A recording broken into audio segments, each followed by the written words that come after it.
লে ওষুধটা খেলে। মুখ খুলিছে?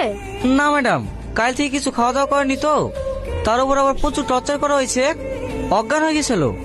হাসপাতাল থেকে এক্ষুনি ট্রিটমেন্ট করে নিয়ে আসলাম। ডাক্তারের ওষুধ দিয়েছে, সেগুলোও খেতে যাচ্ছে না।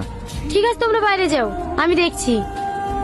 তুই কি ভাবছিস এসব নাটক করলে তুই ছাড় পেয়ে যাবি?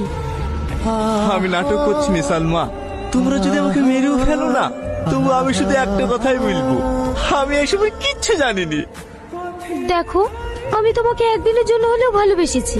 তুমি এভাবে পড়ে পড়ে মার খাচ্ছ, কষ্ট পাচ্ছ, আমার খারাপ লাগছে না বলো? তোমার অ্যাকাউন্ট থেকে এতগুলো টাকা ট্রান্সফার হয়েছে, তার সমস্ত এভিডেন্স আমাদের কাছে আছে। তোমার বাঁচার আর কোনো উপায় নাই, তাই তোমাকে বলছি। তোমার সাথে কারা কারা ছিল নামগুলো করে দাও। আমি তোমাকে কথা দিছি, ফাঁসির হাত থেকে আমি তোমাকে বাঁচাবো। আচ্ছা সালমা, আমি যদি শব্দ স্বীকার করিলি তুমি খুশি হবা? হ্যাঁ, তোমার সাথে কারা কারা ছিল বলো? কেউ ছিল না, সমস্ত কাজ আমি একাই করতাম। এবার তুমি খুশি তো? নাটক নাটক করছে, নাটক।